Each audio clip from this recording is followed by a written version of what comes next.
The United States military has already fought the next war. Not in a desert, not in the Pacific, not in any place that will ever appear on a news map. In a building with no windows, somewhere in Virginia, with no weapons, no casualties, and no cameras. Right now, as you listen to this, teams of military planners are running simulations of conflicts that have not started. They are testing strategies against enemies that have not yet moved. They are losing battles on purpose, methodically, so they can figure out how to win them before those battles become real. If that sounds like something out of a science fiction novel, consider this. The outcome of the next major war may already be partially determined by decisions made in those rooms years before the first shot is fired. This is Battletech Declassified. Modern Warfare Explained. The uncomfortable truth about modern warfare is that by the time a conflict begins, it is already partly decided. Not by the weapons on the battlefield, not by the number of troops on each side, but by who prepared smarter, who stress-tested their assumptions more honestly, and who built the decision-making speed and adaptability to handle what the enemy actually does rather than what the plan assumed they would do. Today we go inside the systems the U.S. military uses to prepare for wars that have not happened yet, war games that changed real policy, red teams paid to think like America's worst enemies, AI systems that simulate entire theaters of war in hours, desert training grounds where units go specifically to lose. And the question that sits underneath all of it, the one that nobody in any of those rooms can fully answer, what happens when the simulation is wrong? To understand why these systems exist, you have to understand the fundamental problem they are trying to solve. War is the most complex human activity ever devised. It combines physics, psychology, logistics, technology, politics, terrain, weather, and human decision-making under conditions of extreme stress, all of it happening simultaneously, all of it interacting in ways that no single mind can fully track. Commanders have to make decisions inside that complexity. Fast ones, often irreversible ones. Based on incomplete information, under time pressure, with lives and the outcomes of nations at stake. The problem is that you cannot practice war by doing war. The cost is too high. The consequences are too permanent. You cannot send a division into combat to see how it performs and then adjust based on the results, because by the time you have results, the damage is done and the opportunity is gone. So, militaries have always looked for ways to practice without paying the full price. The earliest systematic attempts were physical, pieces on a board representing units, terrain represented by paper maps, movement governed by rules and referees. The Prussian military formalized this in the early 19th century with a system called Kriegsspiel, which translates simply as war game. It used detailed maps, weighted pieces representing different unit types, and a referee who introduced random elements to simulate the friction and chaos of real combat. Prussian officers were required to play it regularly. And the correlation between that practice and the Prussian military's performance in the wars of the 1860s and 1870s was visible enough that other militaries took notice. By the early 20th century, wargaming had spread across Europe and reached the United States Navy, which used it extensively at the Naval War College in Newport, Rhode Island, building a culture of simulation-driven planning that would shape American naval doctrine for generations. The Naval War College in Newport is one of the most important and least publicized institutions in American military history. It was founded in 1884, and from its earliest years, it treated wargaming not as an academic exercise, but as a serious operational planning tool. Officers assigned there did not just study history and theory. They played games, detailed, rigorously refereed games that modeled specific naval scenarios with as much realism as the available technology and information allowed. The insights from those games fed directly into fleet doctrine, force structure decisions, and operational planning, and some of those insights proved to be genuinely predictive. In the decades before World War II, the Naval War College ran hundreds of games, modeling potential conflict with Japan in the Pacific. The specific scenarios varied, but certain patterns emerged consistently. The importance of logistics over vast ocean distances, the vulnerability of surface fleets to air attack, the potential for carrier aviation to replace the battleship as the dominant naval weapons platform, Those patterns influenced how the U.S. Navy thought about and prepared for the war that eventually came. The preparation was imperfect. Pearl Harbor demonstrated that clearly. But the frameworks developed through decades of gaming at Newport shaped how the Navy responded after Pearl Harbor, how it built its carrier forces, how it thought about the logistics of a Pacific campaign, and how it eventually developed the island-hopping strategy that brought the war to Japan's doorstep. The war games did not predict the war's beginning. They contributed to shaping its ending. That distinction is important. A simulation is not a crystal ball. It is a thinking tool. And the quality of the thinking it produces depends entirely on the quality of the questions you bring to it and the honesty with which you engage with the answers it generates. Picture a room in Newport in 1979. A group of senior U.S. Navy officers and civilian analysts are seated around a large table. The scenario in front of them is a full-scale conventional war between NATO and the Soviet Union, not nuclear. Conventional. The specific question they are trying to answer is whether NATO's naval forces could keep the North Atlantic supply lines open long enough for American reinforcements to reach Europe before the conventional balance on the ground shifted irreversibly in the Soviet Union's favor. The game runs for several days. Referees track hundreds of variables simultaneously: ship positions, submarine contacts, air cover availability, logistics pipelines, command decisions at every level from fleet commander to individual task group. The scenario is as realistic as the available intelligence about Soviet capabilities allows. The result is not encouraging. NATO loses the Atlantic, not in a dramatic, decisive engagement, but slowly, through attrition. The Soviet submarine force, modeled on the best available intelligence estimates, proves more capable and more numerous than the game's participants had fully internalized before sitting down to play. Supply lines get cut progressively. The flow of reinforcements slows. The European ground campaign weakens for want of supply. The game ends before nuclear weapons enter the picture, but the strategic implication is clear enough. And the insight generated by that exercise, uncomfortable as it was, fed directly into the development of the U.S. Navy's maritime strategy in the 1980s. A strategic framework that called for a much more aggressive forward posture against Soviet submarines, taking the fight to them in their home waters rather than waiting for them to come to the Atlantic. That shift was driven in part by what a simulation revealed about the consequences of the alternative. The game did not produce the strategy, but it provided the evidence that made the case for it undeniable. In 1983, the U.S. government ran a simulation that quietly changed nuclear policy. It was classified for decades. The people who participated in it described it, in the accounts that eventually became public, as one of the most disturbing professional experiences of their lives. Not because the scenario was implausible, because it was too plausible. The exercise was called Proud Prophet, and it simulated a full-scale conventional war between NATO and the Warsaw Pact that escalated to nuclear use. Senior officials played roles corresponding to their actual positions. Real war plans were used, real command structures, real decision timelines. The president's role was played by someone with genuine authority to simulate nuclear launch decisions, working through the actual procedures that would govern a real nuclear crisis. What happened was not what anyone wanted to see.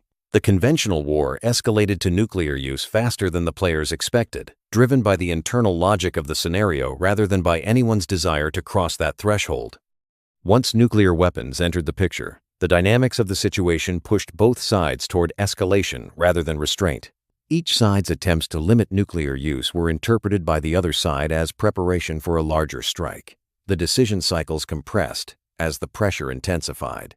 Communications degraded under the strain of the scenario. The game ended with a simulated exchange that the participants understood, viscerally, would have killed hundreds of millions of people and functionally ended industrial civilization in the Northern Hemisphere. The players sat in silence afterward. Proud Prophet did not produce a new weapons system or a revision of existing targeting doctrine. What it produced was something harder to measure and more consequential: a shift in how senior American officials understood nuclear war. A deepening skepticism about the idea that nuclear conflict could be controlled and limited and won. That shift contributed to the arms control negotiations of the mid-1980s. A simulation changed the course of nuclear history, not by providing answers, but by making a question impossible to avoid. Every war game needs an enemy, not a real one, a simulated one. And the job of simulating that enemy falls to what the military calls a red team. The concept sounds simple. You take a group of intelligent, creative people and give them one mission: think like the adversary. Not how America assumes the adversary thinks. How the adversary actually thinks, based on their doctrine, their history, their strategic culture, their definition of acceptable risk, and their understanding of their own strengths and weaknesses. Red teams exist throughout the U.S. military and intelligence community. Some are permanent units embedded in specific organizations. Some are assembled for particular exercises or assessments. Some operate inside institutions, specifically to challenge the assumptions of their own leadership, functioning as a kind of institutionalized dissent designed to catch the errors that organizational consensus tends to produce. The reason red teams are necessary, rather than simply desirable, is that human beings are systematically bad at thinking like their adversaries without deliberate practice and structural support. The problem has a name in cognitive science: mirror imaging. We project our own logic onto other people. We assume that what seems irrational or counterproductive to us will seem the same to them. But adversaries have different values, different risk tolerances, different definitions of victory, different relationships between civilian leadership and military command, and different historical experiences that shape what options seem available and what outcomes seem acceptable. A move that looks like a catastrophic blunder from an American strategic perspective might be internally coherent from a Chinese or Russian or Iranian one. Red teams exist to break the mirror, to build the capacity to see through the adversary's eyes rather than through the lens of your own strategic culture. That capacity is harder to build than any weapon system, and more valuable in the critical moments when it matters most. The most documented failure of red team thinking in recent American military history happened in 2002 in an exercise called Millennium Challenge. The exercise was one of the largest and most expensive war games the U.S. military had ever run. It was designed to test a new operational concept, a doctrine called rapid decisive operations, which held that superior information technology, precision weapons, and operational speed would allow a future U.S. force to defeat a regional adversary so quickly and so decisively that the adversary would lose the will to resist before they could effectively respond. The scenario pitted a U.S. force against a simulated Middle Eastern adversary. The adversary commander was played by a retired Marine general named Paul Van Riper, a man with a reputation for unconventional thinking and a deep skepticism of what he considered doctrinal overconfidence. Van Riper refused to play the role the exercise's designers had implicitly assigned to him, where the script assumed the adversary would respond to U.S. pressure in predictable, conventional ways. Van Riper chose to do the unexpected. He used motorcycle couriers instead of radio communications to avoid signal intelligence collection. He launched a preemptive strike using unconventional platforms, small boats, and low-flying aircraft, exploiting the brief window before the U.S. force had fully established its surveillance picture. The simulated results were catastrophic for the U.S. side. A significant portion of the U.S. fleet was assessed as sunk within the first days of the exercise. The losses, had they been real, would have represented one of the most devastating naval defeats in American history. The exercise was paused. Van Riper's moves were reversed by the controllers. The U.S. fleet was given back its ships and instructed to proceed as though the attack had not occurred. Van Riper eventually resigned from the exercise in protest. What Millennium Challenge revealed was not that the U.S. military was weak. It revealed that a determined adversary willing to accept asymmetric risk and operate outside the boundaries of conventional doctrine could create catastrophic disruption faster than the doctrine being tested could manage. That lesson, uncomfortable as it was, shaped how serious analysts thought about asymmetric threats for years afterward. The failure mode that Millennium Challenge illustrated is not unique to that exercise or that era. It recurs across military history with enough regularity that it has a recognized pattern. An institution commissions a test of a strategy or system it has already decided to pursue. The test is designed around the strategy's own assumptions. The adversary in the simulation is constrained in ways that prevent it from doing the things that would actually defeat the strategy. The exercise runs, the strategy succeeds, the leadership walks away with its confidence reinforced, and the gap between what the simulation showed and what a real adversary would actually do remains invisible until combat makes it undeniable. Military historians call this the validation trap. And it is seductive precisely because it is comfortable. Nobody in a large hierarchical organization wants to stand before senior leadership and say, "We ran the game and we lose." Especially when careers, budgets, and institutional identities are attached to the strategy being tested. The solution, in theory, is straightforward. Design the adversary to be as capable and as creative as possible. Give the red team genuine freedom to do anything a real adversary might do, including things that violate the assumptions built into the friendly forces doctrine. Accept that the results will sometimes be deeply uncomfortable, and take the uncomfortable results seriously rather than resetting the game when they become too painful to process. In practice, this requires a kind of institutional courage that is genuinely difficult to sustain in large organizations. It requires senior leaders who are more interested in being wrong in a simulation than wrong in combat. It requires a culture that treats the discovery of a vulnerability as a gift rather than a threat. Some military organizations have built that culture, imperfectly but meaningfully. Those that have built it tend to outperform those that have not when the real test comes. The simulations are only useful if the organization is willing to hear what they say, including, especially, the things that are hardest to hear. In 1981, the U.S. Army opened a training facility in the Mojave Desert of California that would fundamentally change how American ground forces prepared for combat. The facility was called the National Training Center, and it was built on a principle that sounds simple but proved transformative in practice. Send units into realistic combat conditions, let them lose, and build the learning infrastructure that turns those losses into capability. Fort Irwin, the installation surrounding the training area, covers nearly 1,000 square miles of terrain, more land than the state of Rhode Island.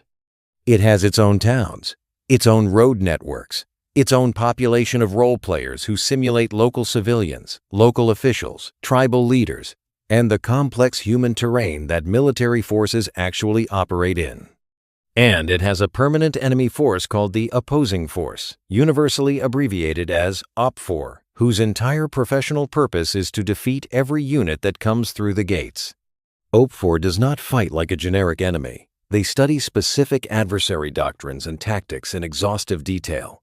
For decades, they modeled Soviet and then Russian ground force doctrine, studying the manuals, the formations, the command culture, and the tactical instincts of the force the U.S. Army was most likely to fight. More recently, they have incorporated elements of Chinese and other adversary approaches. They use electronic warfare to jam communications at the moments of maximum operational stress. They attack logistics convoys and supply lines rather than frontline combat units because that is what a strategically sophisticated adversary does. You do not fight the sword, you cut the arm that holds it. They exploit terrain in ways that visiting units, trained in their home environments, do not anticipate. And they win, consistently and deliberately, against units that arrive believing their preparation has equipped them for anything. The losses at the National Training Center are not failures. They are the product. Every defeat generates an after-action review, a structured, disciplined examination of what went wrong, why it went wrong at the level of specific decisions and specific systems, and what needs to change. That process, conducted honestly across thousands of rotations over more than 4 decades, has produced a ground force culture of self-assessment and adaptation that is one of the U.S. Army's most significant and least visible competitive advantages. What researchers who studied the National Training Center's effects discovered, particularly in the aftermath of the Gulf War in 1991, was something that complicated the intuitive narrative about elite performance.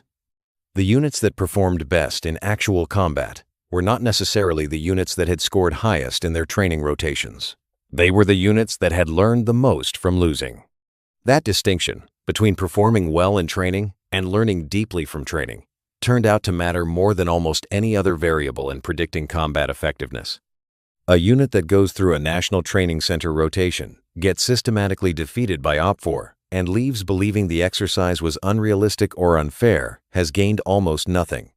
A unit that goes through the same rotation, gets defeated in the same ways, conducts genuinely honest after-action reviews that identify the specific failures in its communications architecture, its logistics execution, its command decision speed, and its leader performance under sustained stress, and then rebuilds those specific things before the next rotation, has gained something that cannot be replicated by any other means. The difference comes down to institutional honesty. The best commanders who came through the National Training Center in its formative years were the ones willing to stand in front of their units, in front of their peers and subordinates simultaneously, and say precisely, "Here is where I made the wrong call, here is what the correct decision should have been, and here is how we are going to be different when we face this situation again." That kind of leadership requires more than tactical competence. It requires the psychological security to be publicly wrong without experiencing it as a threat to authority. It requires an organizational culture where being wrong in a debrief is treated as evidence of intellectual honesty rather than weakness. Building that culture is harder than buying a more capable weapons system. It takes longer to develop, and it is nearly impossible to quantify in budget documents. But in a major combat operation against a capable adversary, it is the difference between an organization that adapts and one that compounds its mistakes until they become irreversible. The Air Force built its own version of the National Training Center above the Nevada desert. The program is called the Aggressor Squadron, and it does for fighter pilots what OPFOR does for ground units. It provides a realistic adversary who is genuinely trying to win. Aggressor pilots do not just fly against friendly forces in generic training engagements. They study specific adversary fighter tactics in the same exhaustive way that OPFOR studies Soviet and Russian ground doctrine. They fly their aircraft using those tactics, forcing American pilots to engage against an opponent who does not think or fly like an American. The debriefs afterward are conducted with the same honesty and specificity that the National Training Center demands. What happened? Why it happened? What the decision was at the moment of the engagement? What a different decision would have produced? The program traces its origins to a troubling statistical pattern from the Vietnam War. In the early years of the air campaign over North Vietnam, U.S. Navy and Air Force kill ratios against North Vietnamese fighters were significantly lower than the combination of aircraft performance and pilot training suggested they should be. The Navy investigated. The finding was not a technology problem, not primarily. It was a training problem. American pilots were entering combat without sufficient experience against an opponent who genuinely contested the engagement. They knew the theory of air combat. They had practiced against friendly forces who flew predictably and followed shared conventions. They had not practiced against an adversary who was trying to kill them using tactics and instincts developed in a fundamentally different training culture. The Navy's response was to create what became known informally as Top Gun, the Naval Fighter Weapons School at Miramar, California, later relocated to Fallon, Nevada. The Air Force developed its own parallel aggressor program. Both were founded on the same principle: give pilots a realistic adversary in training, built on honest adversary doctrine rather than convenient assumptions about how the enemy will fight. And the performance gap in actual combat will close. The kill ratio data after those programs were established supported the principle clearly enough that the model became permanent. Realistic adversarial training is not an optional enhancement for a capable military. It is a foundational requirement. Now bring artificial intelligence into the room. Because everything we have discussed so far, the war games, the red teams, the live training exercises, the honest after-action reviews, all of it is being transformed by AI in ways that are still unfolding and whose full implications are not yet clear, even to the people building these systems. The most immediate and significant transformation is not in autonomous weapons or AI-enabled targeting, though those developments are real and we will address them. The more immediate transformation is in simulation and training, and it is already producing changes in how the U.S. military thinks about planning and preparation. Traditional war games and simulations were bounded by human cognitive capacity. A team of experienced planners could realistically track perhaps a few dozen distinct variables simultaneously in a complex scenario. The referees in a large exercise could model perhaps 100 distinct system interactions before the cognitive load became unmanageable and the model had to be simplified. This meant that even the most sophisticated manual wargames were always abstractions of reality, sometimes usefully simplified, sometimes dangerously so. AI-driven simulation systems do not operate under that constraint. Modern computational systems can simultaneously model logistics chains across an entire theater of operations, the electronic warfare environment affecting dozens of different platform types, adversary command decision-making processes based on historical doctrine and observed behavioral patterns, civilian population responses to various military activities, the cascading second and third-order effects of specific decisions across all of those variables at once, and run the entire scenario thousands of times with systematically varied starting conditions to identify which variables matter most and which decisions are robust across the widest range of possible futures. That last capability is among the most valuable things AI brings to military planning. In any complex operational plan, some assumptions are load-bearing and some are not. A load-bearing assumption is one where, if the assumption is wrong, the plan fails structurally. A non-load-bearing assumption is one where, if it is wrong, the plan can adapt. AI simulation can help identify which category each assumption belongs to before the plan is executed, allowing planners to invest their hedging and contingency planning where it actually matters, rather than spreading it uniformly across all uncertainties. Project Maven began in 2017 as a relatively narrow program with a specific and urgent operational problem to solve. The volume of video surveillance data being generated by persistent drone operations over conflict zones in the Middle East and Central Asia had grown faster than the human analyst workforce available to process it. Drones, flying continuous surveillance missions over areas of interest, were generating hours of footage for every hour of human analyst time available to review it. Significant events were being missed not because the sensor was not present, but because there was no human being watching the feed at the moment something happened. Project Maven's solution was to train machine learning systems to identify objects of interest in video footage, vehicles, personnel, weapons, patterns of movement that suggested specific activities, and flag those elements for human review, allowing analysts to focus their attention on the material that warranted it, rather than watching empty footage for hours. The program worked well enough technically to generate significant controversy when it became public. Several hundred employees at Google, which held a contract to support the program, signed an open letter protesting the company's involvement, arguing that their technical work should not be used for applications with potential lethal consequences. Google eventually chose not to renew its contract. Other technology companies stepped in to continue the work. But the controversy, which received substantial public attention, obscured something important about what Project Maven actually represented in the larger context of military AI development. It was not primarily a weapons targeting program.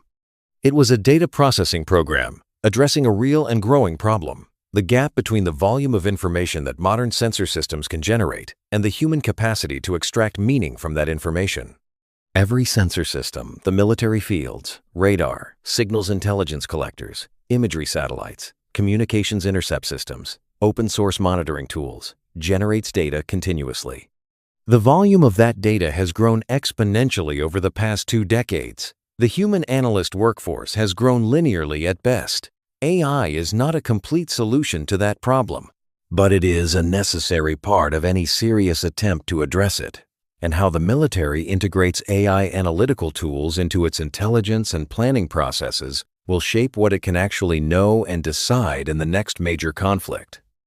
Here is the limitation that does not receive enough attention in discussions of AI military simulation. AI systems learn from data. Specifically, they identify patterns in historical data and use those patterns to generate predictions or recommendations about new situations.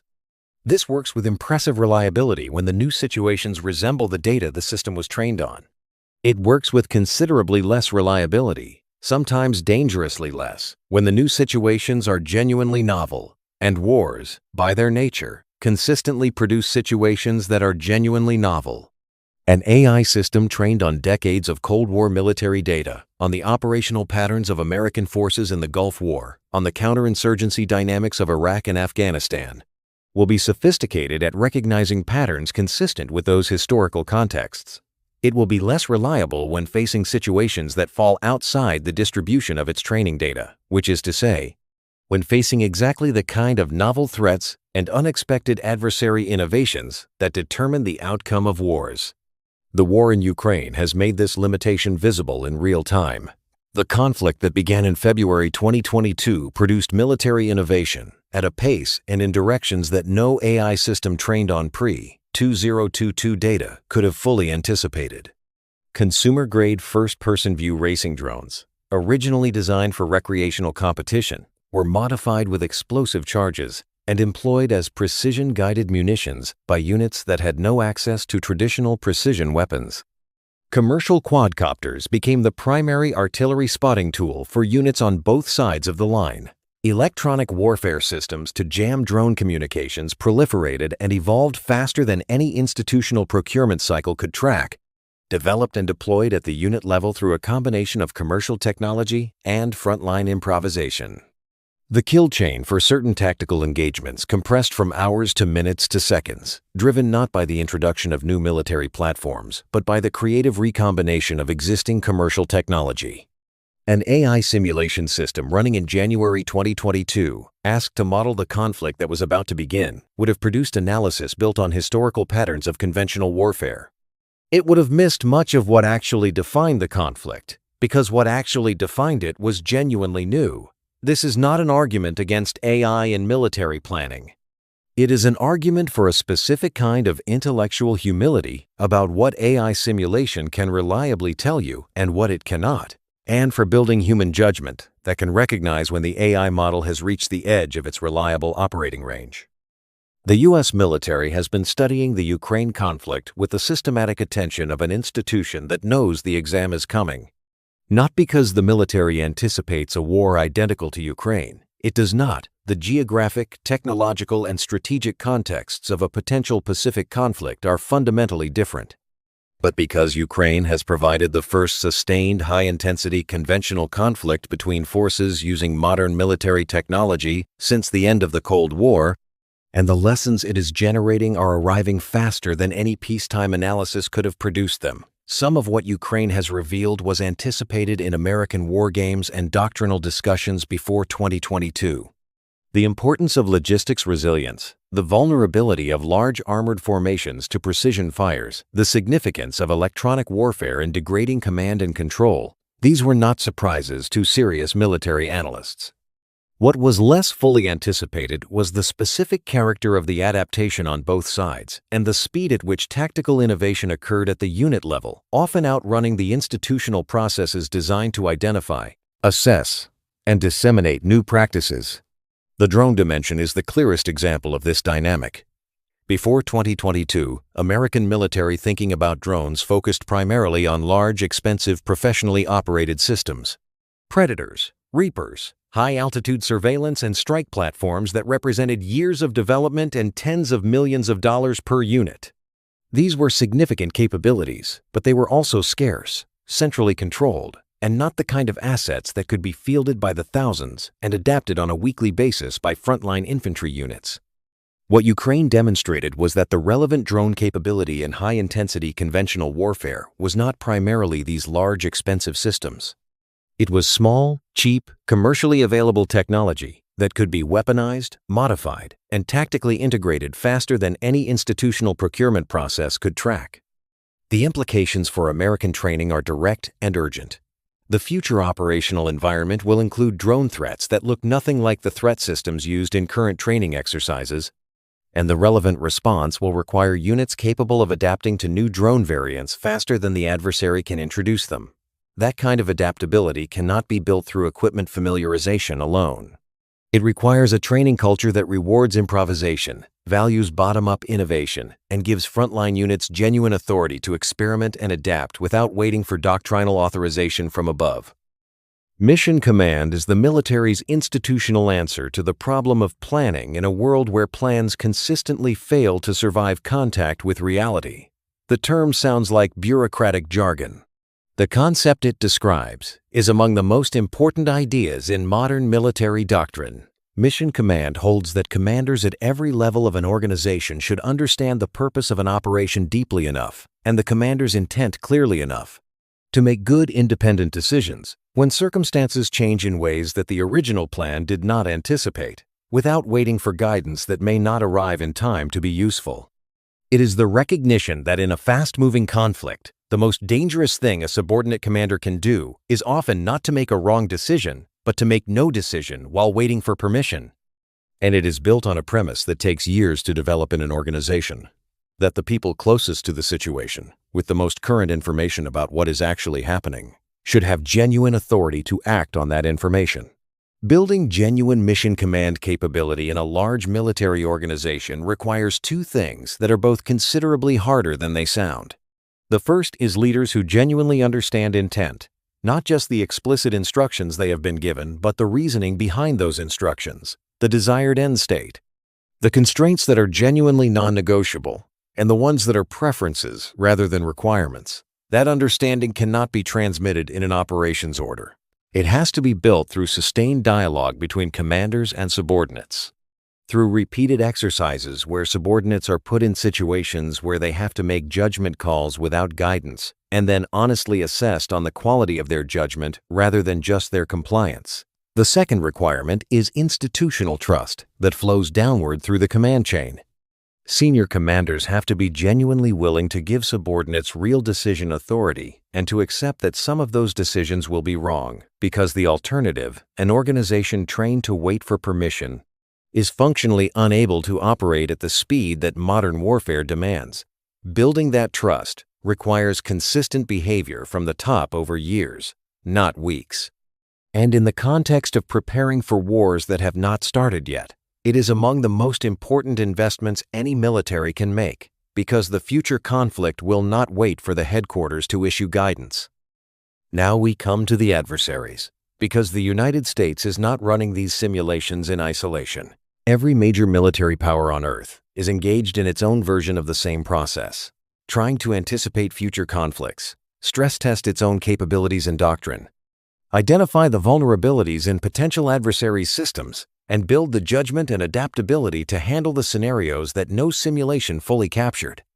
China's People's Liberation Army has been investing in wargaming, simulation, and realistic training with a seriousness and scale that has grown considerably over the past 2 decades.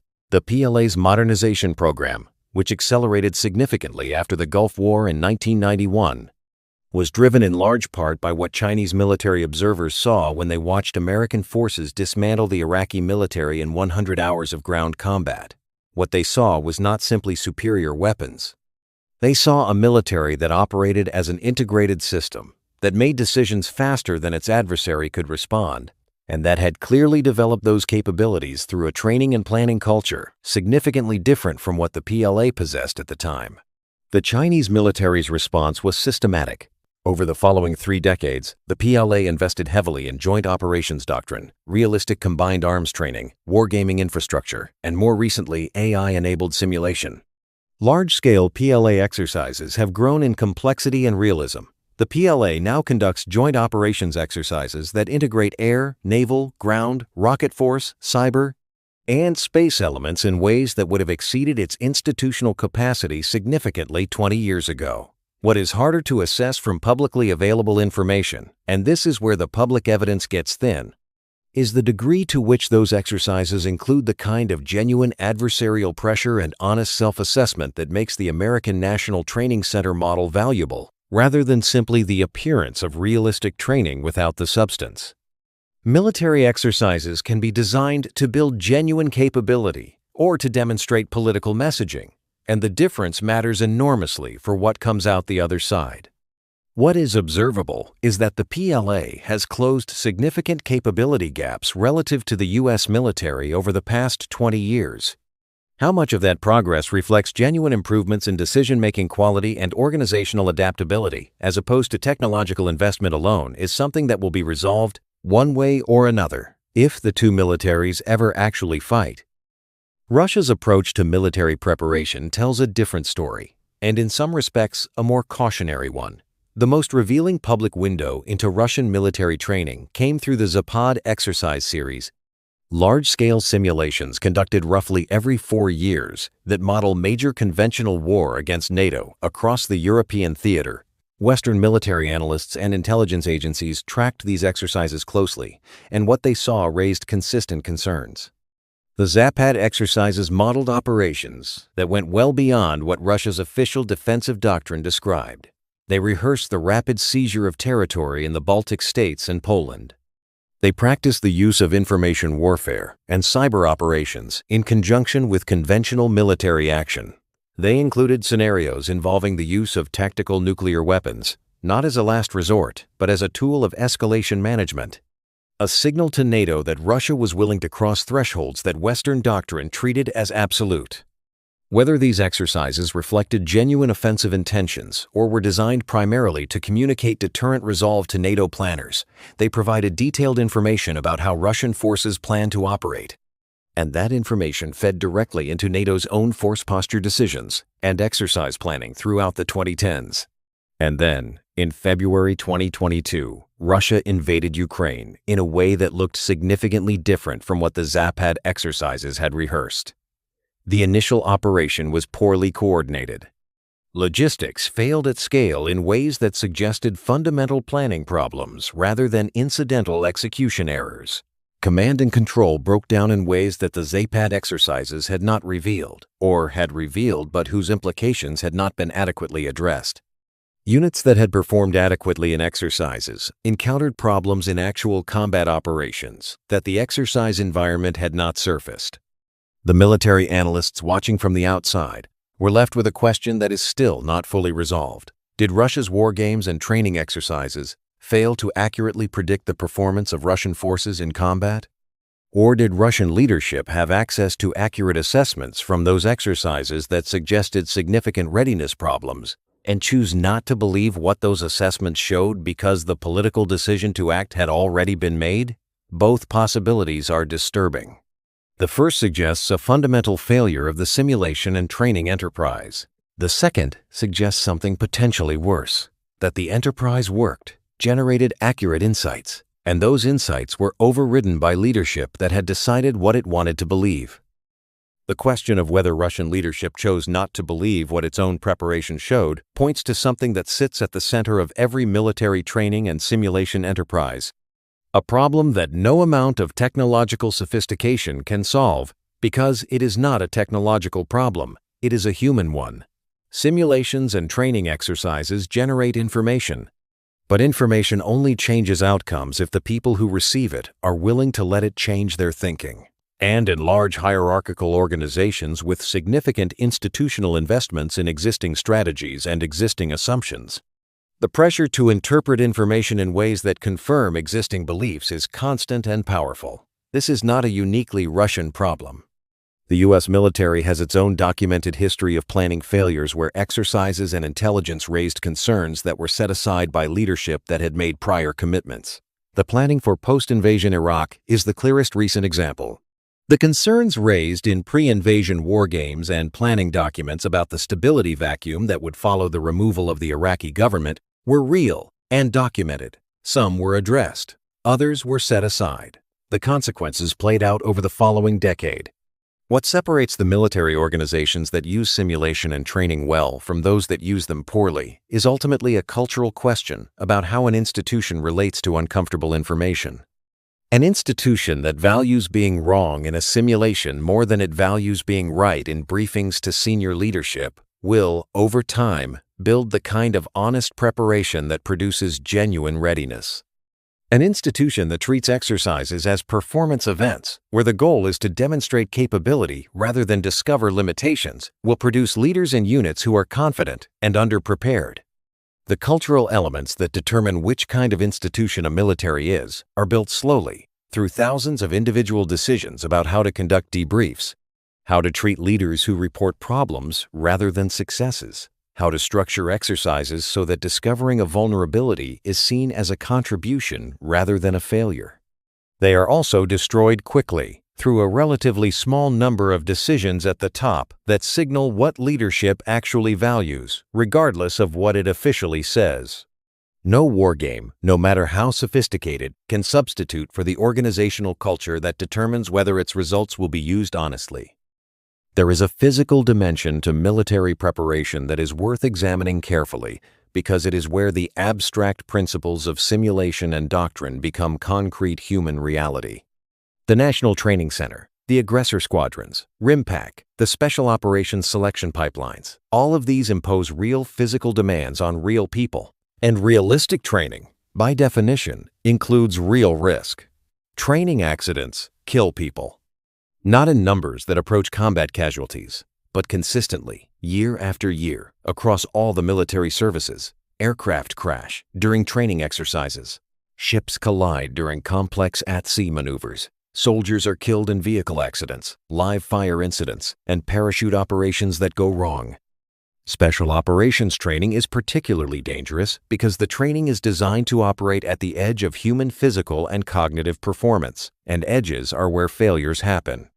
The military accepts this cost explicitly because the alternative, training that is safe enough to prevent accidents, is also training that is unrealistic enough to create the kind of false confidence that gets people killed in combat instead. This is where the public evidence gets deliberately thin. The specific risk models used to design training programs, the trade-offs made between realism and safety in individual programs, the internal debates about where to draw that line as new threats and new training requirements emerge, these are not public. What is public is the principle. A military that trains too cautiously to preserve training safety will be less capable in combat, and the cost of being less capable in combat exceeds the cost of training casualties. That calculation is defensible, but stating it plainly matters because the people who die in training accidents are not abstractions. They are people who understood the risk, accepted it as part of their service, and died in preparation for a war that may or may not ever come. The training systems that impose that risk are designed to minimize it as much as the requirement for genuine realism allows. That balance is never achieved perfectly. And the ongoing effort to improve it, to build training that is both realistic enough to be valuable and safe enough to be sustainable, is one of the less visible but genuinely important dimensions of how the U.S. military prepares for wars that have not started yet. The cyber domain represents a genuinely new kind of preparation challenge, one that does not map cleanly onto the models developed for conventional warfare training. In 1997 and 1998, the NSA and the Joint Staff ran a series of classified exercises designed to test the vulnerability of U.S. military and government networks to sophisticated cyber attack. The exercises were called Eligible Receiver, and what they found was significant enough to influence U.S. cyber policy for years afterward. The exercise teams, working with only publicly available tools and techniques, were able to penetrate substantial portions of U.S. military and government networks. More concerning than the penetration itself was the response, or rather the absence of one. The defenders, operating the networks that were being compromised, did not know they were under attack for significant periods of time. They were not watching for the right patterns. They had never seen a sophisticated intrusion before and did not recognize what one looked like when it was happening to them. The lesson was precise and actionable. Training people to defend networks requires giving them realistic experience against realistic attacks, not simplified demonstrations of what an attack might look like. Actual attempts to compromise their systems, conducted by people using the techniques and tools that a real adversary would use. This is the same principle as OPFOR at the National Training Center and the aggressor squadrons at Nellis. The only way to build the pattern recognition and decision speed needed to respond to a real attack is to experience real attacks in a controlled training environment, repeatedly and honestly assessed. The U.S. Cyber Command now runs regular exercises of exactly this kind. Red teams of cyber operators attempting to penetrate defended networks, blue teams defending against those attempts, and structured assessments of what worked, what failed, and why. But cyber training has a complication that conventional training does not. The techniques developed and practiced in cyber training exercises exist in the same technological space as real-world operations. The skills built for defense are the same skills used for offense. The tools refined in exercises can be, and sometimes are, the same tools deployed in actual operations. There is no clean separation between the training environment and the operational one. which creates oversight and escalation management challenges that conventional military training does not face in the same way. The space domain adds a layer of preparation complexity that is, in some ways, even more novel. Modern military operations depend on space-based infrastructure in ways that become visible only when you try to enumerate them: GPS navigation for every platform and many individual soldiers, satellite communications linking command levels that would otherwise be isolated, early warning satellite systems that provide the first detection of missile launches, imagery intelligence from reconnaissance satellites that shapes targeting and assessment, weather data that determines operational windows for air and naval operations. Remove those capabilities, and the U.S. military does not become somewhat less effective. It becomes operationally impaired in ways that affect nearly every function simultaneously.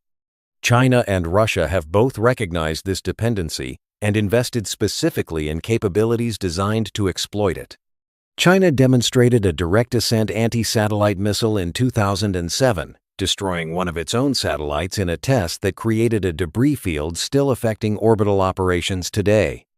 Russia has tested similar capabilities. Both nations have developed co-orbital systems, satellites capable of maneuvering close to other nations' assets in ways that could interfere with or damage them. Preparing military forces to operate in a degraded space environment is a genuinely new training requirement with no clean historical precedent. You cannot practice defending satellites by having someone actually try to destroy them. The stakes are too high. The debris consequences affect every spacefaring nation, and destroying assets in the only operational space environment available defeats the purpose of the exercise. What exists instead is a combination of simulation, tabletop exercises, and deliberate training to operate without the space-based support that forces currently treat as a given. Units trained to navigate without GPS, using older techniques, printed maps, celestial navigation, terrain association.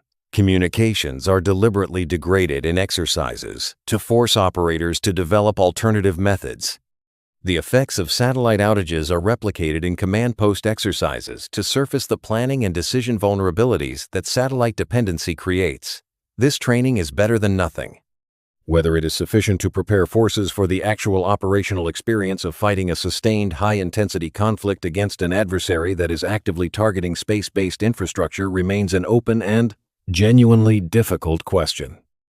The Indo-Pacific presents a specific operational environment that stresses nearly every dimension of U.S. military preparation in ways that the training systems currently in place only partially address. The distances involved are larger than any theater the U.S. military has operated in during the past 30 years of high-intensity operations. The South China Sea alone covers an area roughly the size of the continental United States. The logistics challenge of sustaining major combat operations across those distances against an adversary that has specifically designed its military around the goal of making American power projection into the Western Pacific costly and operationally difficult is qualitatively different from the logistics challenges of operations in the Middle East or Europe. China's anti-access area denial architecture, its layered system of missiles, submarines, aircraft, and electronic warfare capabilities designed to keep U.S. forces at operational distances from the Chinese mainland imposes constraints on where U.S. forces can operate and how that have no equivalent in the environments where those forces have spent most of the past 20 years gaining experience. RIMPAC, the biennial Rim of the Pacific exercise involving dozens of nations and hundreds of ships, represents the most realistic available approximation of what combined naval operations in the Pacific might require.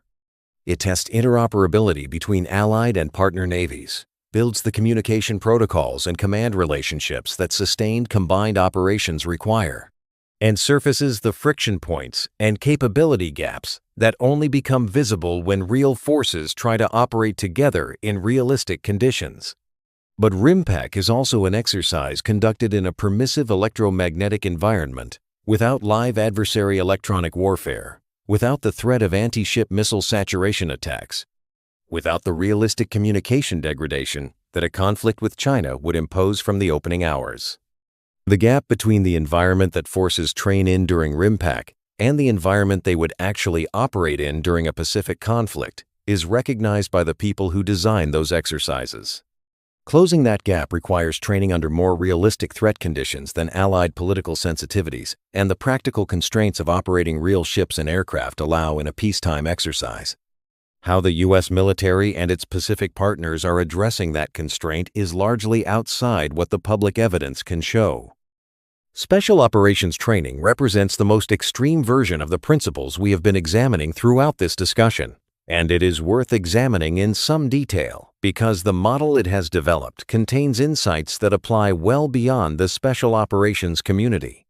Special operations selection and training is designed explicitly to find and build a specific kind of cognitive and psychological capability that is distinct from general physical performance.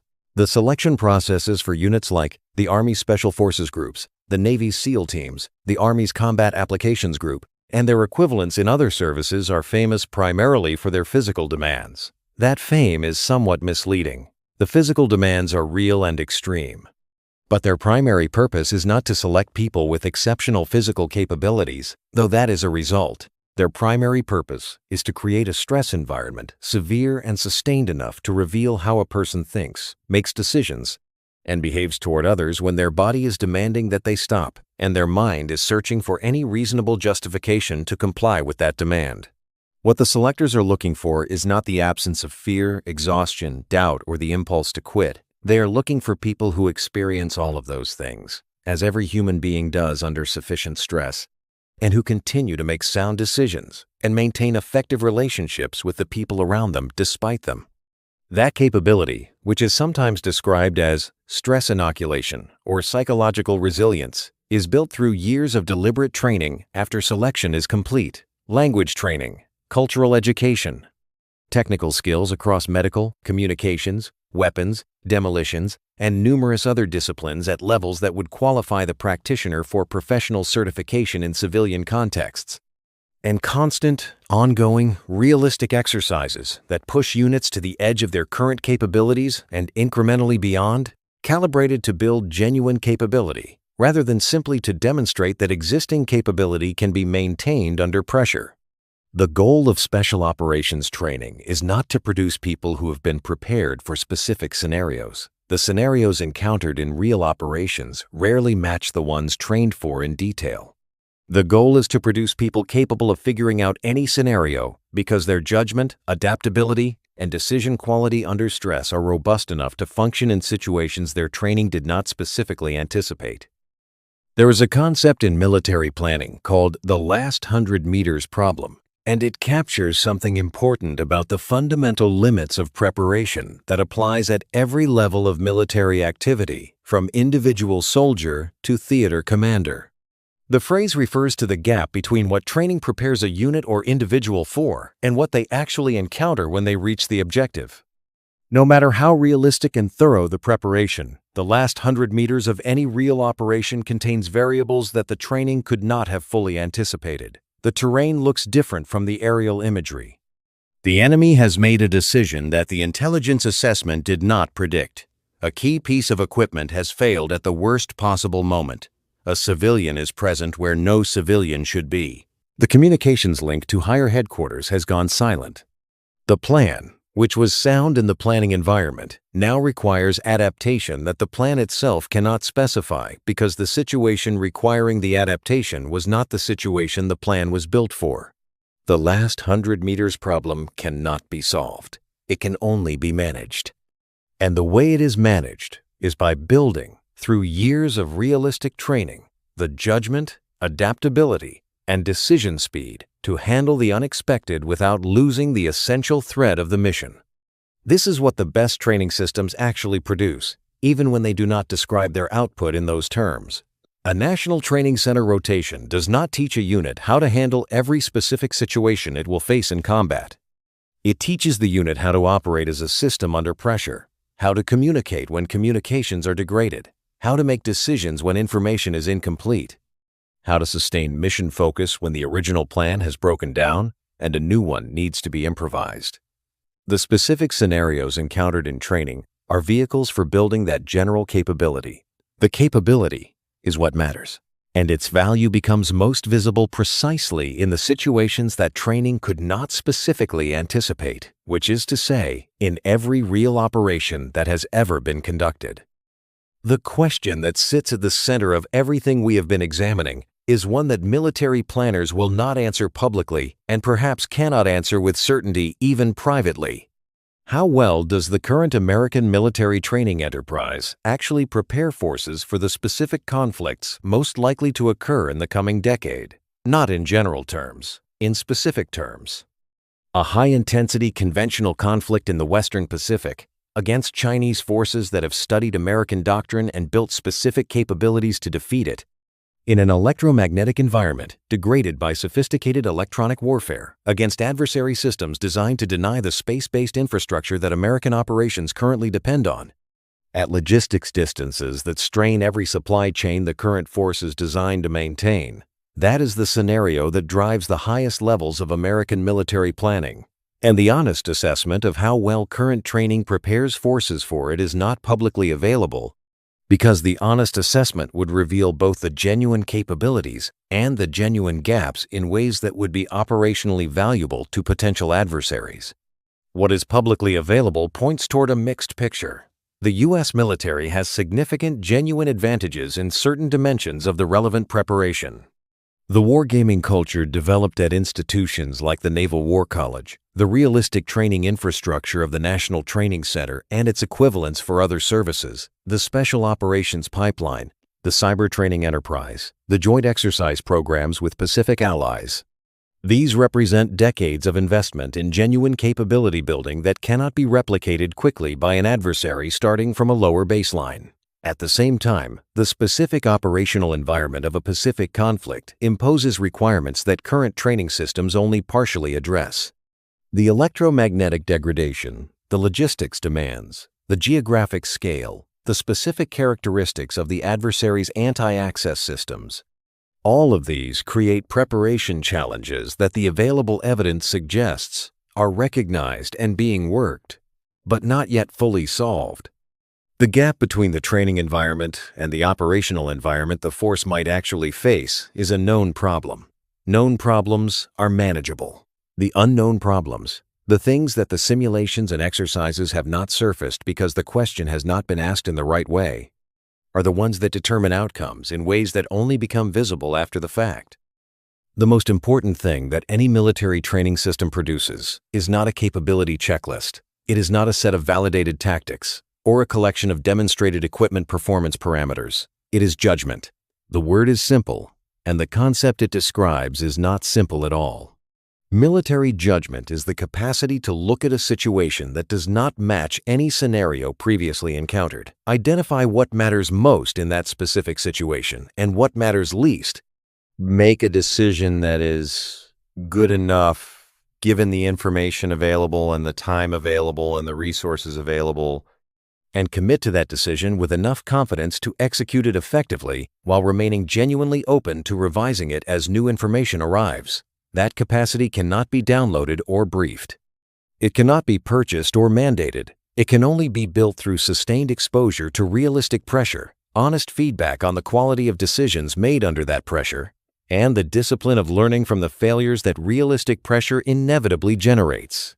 The training systems we have discussed throughout this conversation, the war games, the red teams, the National Training Center, the aggressor squadrons, the cyber exercises, the special operations pipelines, all of them are, at their best, judgment-building systems. The war games build judgment at the strategic and operational planning level.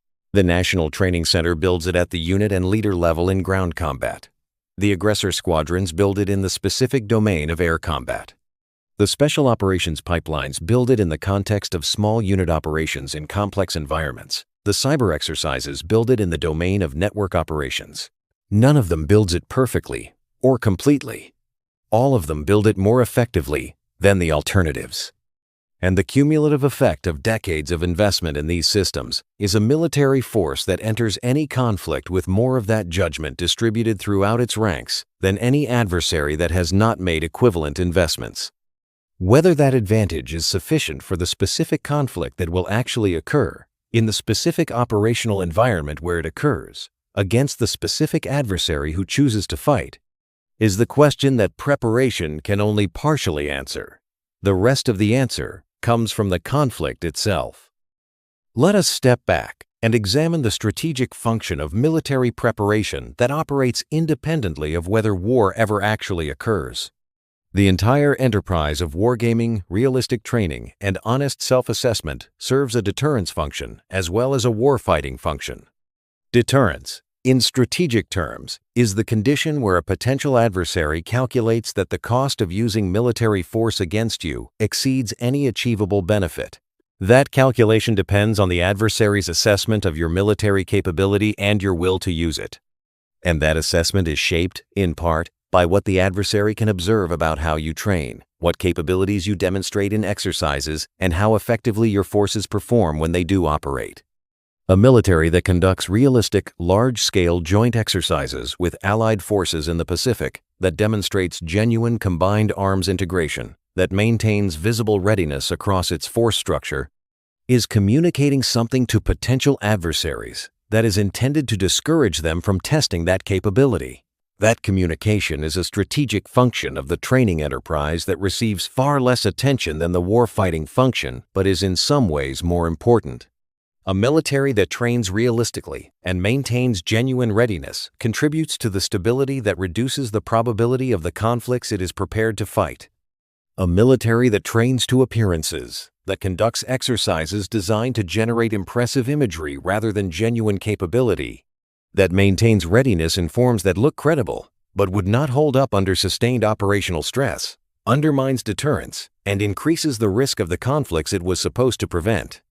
This is why military preparation is not purely a military question. It is a political and strategic one, connected directly to the broader question of how the international environment is managed and how the probability of war is influenced by the choices that states make about how to invest in and maintain military capability. Training for wars that have not started yet is also, and perhaps primarily, about trying to ensure they never start. Every soldier who goes through a national training center rotation, every pilot who flies against the aggressor squadrons, every analyst who participates in an honest war game, is contributing not only to the warfighting capability of the force, but to the deterrent posture that makes warfighting unnecessary. That connection deserves to be stated plainly, because it is part of the honest picture of what military readiness is actually for. We have been examining how the U.S. military trains for wars that have not started yet. But there is a dimension of that preparation that is newer, less settled, and in some ways more consequential than anything else we have discussed. It is the question of how you prepare for conflict in an era where the boundary between peace and war, between military and civilian, between state and non-state actors, and between the physical and digital domains is less clear than it has been at any point in modern history. The concept that military planners use to describe this environment is called gray zone conflict. It refers to the space between clear peace and clear war, where adversaries pursue strategic objectives through means that fall below the threshold that would trigger a conventional military response. Cyber operations that disrupt infrastructure without causing physical destruction. Information operations that shape populations and undermine institutional trust without firing a shot. Economic coercion applied through supply chains and financial systems, support to proxy forces that advances adversary interests while maintaining plausible deniability. Gradual territorial encroachment through artificial island building or incremental boundary adjustments designed to change facts on the ground faster than diplomatic processes can respond. These activities do not look like war, but they advance the objectives that war is supposed to achieve, and preparing to respond to them or to conduct them requires a different kind of training than the National Training Center provides. It requires people who understand law and policy as well as tactics, who can operate under public scrutiny in ways that uniformed military forces are not always well suited for, who can think in timelines measured in years rather than hours, and who can work across the boundaries between military, diplomatic, intelligence, and economic instruments of national power in ways that military training traditionally does not emphasize. The U.S. military has been developing capabilities and doctrine for gray zone competition. How well the training enterprise has kept pace with the doctrinal development is less clear. What is clear is that the most consequential competition between the United States and China in the coming decade will occur predominantly in that gray zone, where the tools of military preparation are necessary but not sufficient, and where the preparation required goes well beyond what any single institution can provide. There is a phrase that appears in various forms across military training doctrine and is attributed to various figures throughout military history. The specific attribution matters less than the idea.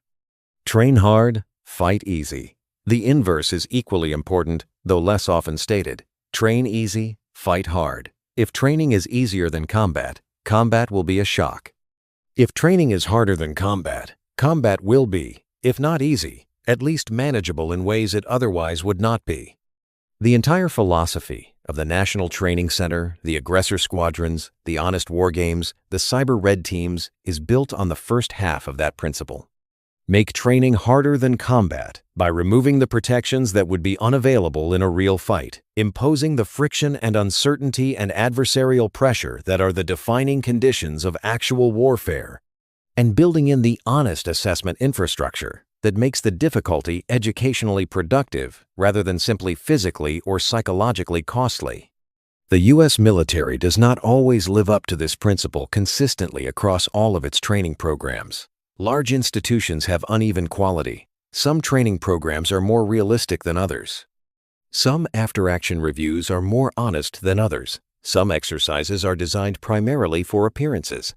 But the principle is embedded deeply enough in the institutional culture, through the National Training Center model, through the wargaming culture at the Naval War College, through the Special Operations Pipeline, through the Aggressor Program, that it shapes the best of what the military does, even when individual programs fall short of the ideal. And the best of what the U.S. military does in preparing its people for combat is, by any honest comparative assessment, genuinely impressive. The sophistication of the simulation infrastructure, the scale and realism of the live training enterprise, the depth of the professional military education system, the quality of the after-action review culture in the best units. These represent decades of iterative investment in human performance development, applied to one of the most complex and consequential challenges that human beings face. That investment does not guarantee success in the next conflict. Nothing can. But it means that the force entering that conflict will carry more genuine judgment, more realistic assessment of adversary capabilities, more experience with realistic failure and recovery than any force that has not made equivalent investments. Whether that margin proves decisive depends on factors that preparation cannot fully control. One thread remains to be examined, and it is the one that the other threads have been building toward. Artificial intelligence is not simply changing how simulations are run. It is beginning to change the fundamental nature of military decision-making in ways that force a reconsideration of what training for future wars actually needs to accomplish. The decision cycles in modern warfare are compressing, not gradually but radically. Certain targeting decisions that took hours in the Gulf War took minutes in the early years of the Iraq and Afghanistan campaigns. In the drone warfare environment of the past decade, some engagement decisions have been made in seconds. In a future conflict involving AI-enabled targeting systems, hypersonic weapons, and autonomous platforms operating faster than human decision cycles, some militarily significant decisions may need to be made in milliseconds, a time frame where human deliberation is simply not available. This creates a training and doctrine challenge with no historical precedent. You cannot train humans to make decisions faster than human cognition allows. What you can do is train humans to make good decisions about how to configure AI systems, what authorities to delegate to automated processes, what thresholds to set for autonomous action, and when to intervene to override a system that is heading toward a decision that the human operator recognizes as wrong. That is a different kind of training from anything the National Training Center or the aggressor squadrons were designed to provide. It requires people who understand both the tactical situation and the technical behavior of the systems they are supervising. It requires the ability to monitor multiple automated processes simultaneously and recognize when one of them is operating outside the boundaries of acceptable behavior. It requires, above all, The judgment to know when a situation has exceeded what the automated system is competent to handle, and human intervention is both necessary and possible. Building that judgment requires training environments that honestly replicate the conditions under which AI systems fail, not just the conditions under which they perform well. And it requires an institutional culture that takes AI system failures as seriously as human decision failures, with the same honest assessment and the same commitment to learning. The ethical dimension of AI in military decision-making is not separate from the training question. It is embedded in it. The decisions about what level of autonomy to permit in different categories of military systems, what human oversight requirements to impose, what constraints to build into automated targeting processes, these are not purely technical questions. They are questions about values, about the relationship between military effectiveness and moral accountability, about the kind of warfare that a democratic society can sustain and that the laws of armed conflict permit. And the people who will be operating these systems in future conflicts need to be trained not only in how they work, but in how to think about the choices they present. Current military training includes significant instruction in the law of armed conflict, in the ethics of the use of force, in the rules of engagement that govern how military force is applied in specific operational contexts. That instruction needs to evolve to address the specific challenges that AI systems create.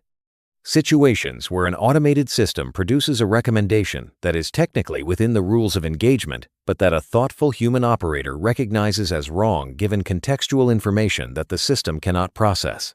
The harder problem is that the pressure to expand AI autonomy in military systems will grow as the decision cycles in future conflicts continue to compress. A system that requires human authorization for every engagement is operationally limited in an environment where the adversary's systems can act faster than that authorization can be provided. There will be pressure, from effectiveness arguments rooted in real operational requirements to push the boundary of autonomous action further than current doctrine allows. Resisting that pressure, or managing it thoughtfully, requires a training and professional development culture that consistently reinforces the primacy of human judgment and moral accountability, even when the operational efficiency arguments point in a different direction. How that tension is managed will be one of the defining challenges of military preparation for the next generation of conflict. It is not a problem that any simulation can solve. It is a problem that requires the kind of institutional character that takes decades to build and can be degraded surprisingly quickly by leadership that prioritizes performance metrics over the harder and less measurable qualities that give military power its moral foundation. We are approaching the end of this examination, and it is worth returning to the beginning, the room with no windows, the simulation running, the decision being made about a war that has not happened yet. Everything we have discussed, the war games, the red teams, the National Training Center, the aggressor squadrons, the cyber exercises, the special operations pipelines, the AI simulation systems, exists in service of the same fundamental goal: building the human judgment that makes a military organization capable of making good decisions under conditions of extreme stress, incomplete information, and adversarial pressure that is actively trying to prevent those decisions from being made correctly. That judgment is the actual output of the preparation enterprise, not the plans, which will not survive contact with reality, not the equipment, which will perform differently in combat than in testing, not the doctrine, which will require adaptation from the moment the first shot establishes conditions that the doctrine did not fully anticipate. The judgment to recognize what is actually happening, decide what matters most, and act with enough speed and confidence to influence events before they become irreversible. What makes that judgment so difficult to build is that it cannot be assessed from the outside. You cannot look at a military force in peacetime and know with confidence whether it has built the genuine judgment that will make it effective in combat or only the appearance of readiness that performs well in exercises designed for assessment. The difference only becomes visible under the specific conditions of actual warfare, which are always partially different from the conditions of training. Always include adversarial pressure that exercises can only approximate. Always involve the irreversibility of real consequences in ways that training cannot replicate. The gap between training performance and combat performance is an irreducible feature of military preparation. The goal of every training system we have examined is to make that gap as small as possible through maximizing the realism of training conditions, building the adaptability to bridge the remaining gap when it appears, and developing the self-assessment culture that identifies and addresses the gap's specific dimensions before they become critical in combat. Whether the gap has been made small enough for the specific conflict that is coming, in the specific environment where it will be fought, against the specific adversary who will choose to fight it, is a question that all the preparation in the world can only partially answer. The adversary gets a vote. This is perhaps the oldest and most consistently validated principle in military planning, and it is the one that every training system we have examined is ultimately designed to address. The adversary will not cooperate with the scenario developed in the wargame. They will not attack the positions that the exercise assumed they would attack. They will not use the tactics that the red team was briefed to simulate. They will do something partially unexpected, drawing on their own preparation, their own assessment of your vulnerabilities, and their own understanding of what you have trained for, because they have been watching your training just as carefully as you have been watching theirs. The question for any military preparing for future conflict is not whether the adversary will find an unexpected approach. They will. The question is whether the force has built the adaptability to respond to that unexpected approach faster than the adversary can exploit the disruption it creates. That adaptability is built through exactly the systems we have examined, not by any single exercise or simulation, but by the cumulative effect of years of exposure to realistic adversarial pressure, honest assessment of failures, and the disciplined practice of learning and adapting faster than the training cycle demands.